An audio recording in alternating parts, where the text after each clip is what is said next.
It's a really, really hot day today, so it's definitely the sort of day where we need to be sitting in the shade doing something nice and quiet. It'll keep us nice and cool, so I'm going to have a little bit of fun with some watercolours, I think. So I've mixed up woken up my purple here, and I've got a nice loaded onto my brush, and I'm just splattering it all over this lovely little bit of watercolour paper. It's come from one of these little pads of postcard-sized watercolour paper, and it's great fun. I do love splattering stuff. Anyone who's done any one of my classes will know that I do like to splatter stuff around. I'm using a waterproof tablecloth, of course, so that anything can be cleared up afterwards. I'm going to switch to some pink and add some pink in as well. I'm really loading up this paper. Okay, so I think that's enough to start with.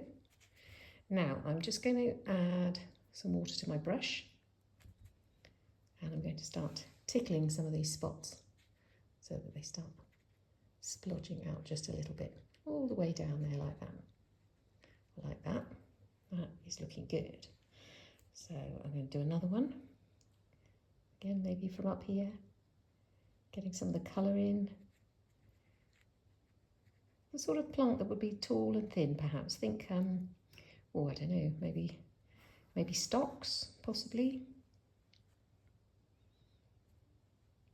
And then I'm going to do a third one over here, because as we know, everything works really well in threes when we're doing flowers. So I'm not using all of the splatters, leaving some of that behind, obviously. Here we go. I'm really pleased with how that is turning out to start with. I'm going to add in a little bit of green, so I've woken up my sap green here. A few green splatters can't hurt.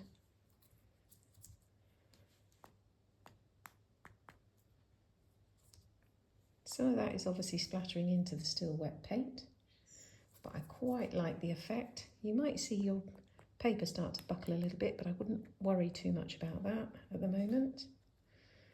Okay, now I'm going to switch to a thinner brush.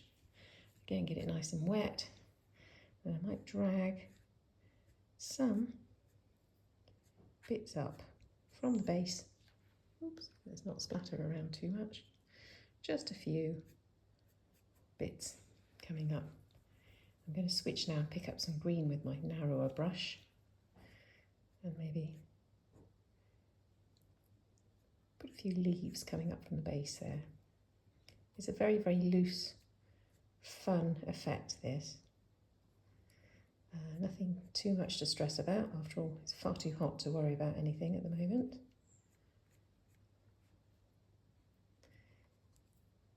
Again, just dragging the green up from the base. Not worrying if some of the other colours drag up with it. That's fine. This is just the sort of thing that's rather a good fun way to help yourself relax. We've got not to put too much pressure on ourselves. It doesn't have to end up looking like anything in particular. Okay, so right, now I am going to experiment with a little bit more purple. Just dot some of that into some of this that's semi-dried, and just let it work its magic. Always love it when the water is still awake, and hopefully some of that will spread. Might not, but it might. Okay. Actually, I've decided I'm going to add a little bit more of the red in as well, sort of pinky. I did the purple, forgot to dot the red in. Again, into sort of wetter areas. And we'll see what the magic of the wet paint actually will produce for us.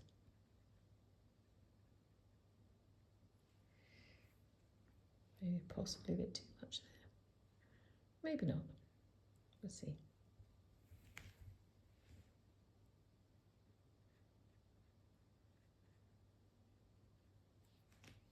Now I'm going to let it dry. So that's all dry now. There are a number of things you can do with it at this point. I really quite like the splashes of colour as they are. Some people would use maybe a black Sharpie, go around the edges and then maybe pick out some of the details, but I actually don't really feel like I want to do that with this one. I might potentially stick it onto a card base like this one. You can see this is the sort of things that you can buy at a craft shop. Just stick it on there, leave enough space to maybe sign your name at the bottom. That's quite nice. The other thing you could do, of course, is because it's postcard size, you could just write a little message to somebody there, pop a stamp and address it, and stick it in the postbox as a nice gift to someone, maybe for the summer. I also think they're really, really a lovely size to use as a bookmark. So maybe that's what I'll do with this one. I don't know. All I know is that I really enjoyed making it. And yeah, I hope you do too if you decide to have a go. Either way, it was lovely to have you joining me while I made this, and maybe I'll see you next time.